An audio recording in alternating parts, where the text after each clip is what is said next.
Assalamualaikum guys. Hello. Sorry I didn't notice you. I was reading this interesting book about a Sahaba. I'm gonna tell you about the Sahaba. Let me put this book first. So, as I was reading, I saw this very interesting story.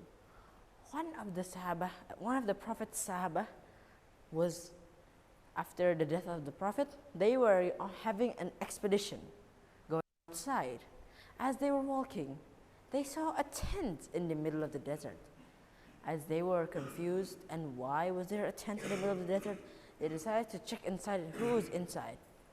As they got closer to the tent, they heard this one word being said many times. Alhamdulillah, alhamdulillah. As they were confused, they decided to enter and saw a person. He had no hands, no legs. It seemed like he was blind, and then his hearing was bad, almost deaf. After that, as the Sahaba was confused, he had no limbs, had many his body wasn't normal, but why is he so grateful? So he decided to ask, Assalamualaikum, sir, why are you so grateful? Then the person answered, why am I so grateful? You might be asking, if Allah has destroyed his mountains and exploded them, I would have been dead. If Allah has raised his water up to the air, I would have been dead, drowning. If Allah hasn't taken my life, I wouldn't have been doing this for my whole entire life. After that, he was confused. This man is so grateful of his life.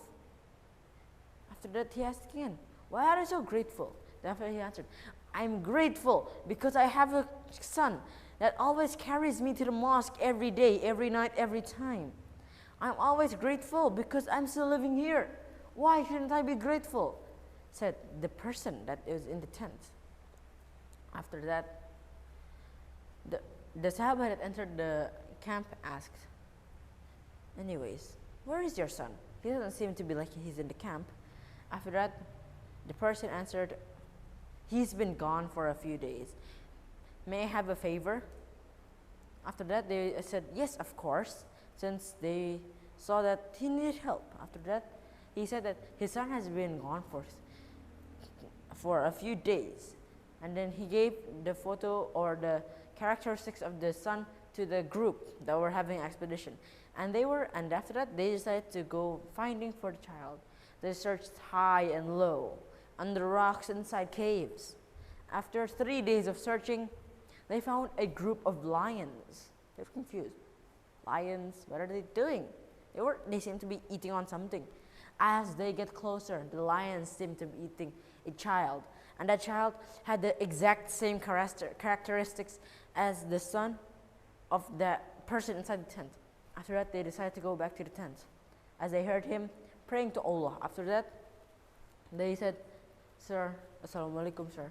Sorry, sir, we have bad news. Your son was eaten by a group of lions. After that, to their surprise, he said, Alhamdulillah, my son was eaten by a group of lions. As he was still Islam, he was still grateful. He could see the positive in everything. After that, in a few seconds, he breathed his last breath, and he was dead. It was the very last moment and the very last word he said, Alhamdulillah, my son died as an Islam. What would you think if your son died, getting eaten by lions? You would be crying. And he was grateful that the son died. Son died eaten by lions. He was grateful because it was still Islam. Why aren't we grateful? He was grateful. After that, as he breathed his last breath, the other Sahaba were surprised.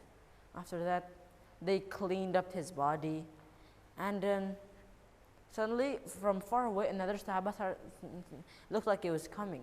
After that, they decided to invite him in, and after that, the Sahaba noticed the person, the dead body, the guy with no limbs and stuff. And he said, Oh, I know this. This is a Sahaba of Rasulullah. He is known as one of the most patient Sahaba. His name was Abu Qilabah. And that was the story of Abu Qilabah's last breath. Thank you. That may be all for me. This is a lesson for you all and me. Wassalamualaikum warahmatullahi wabarakatuh.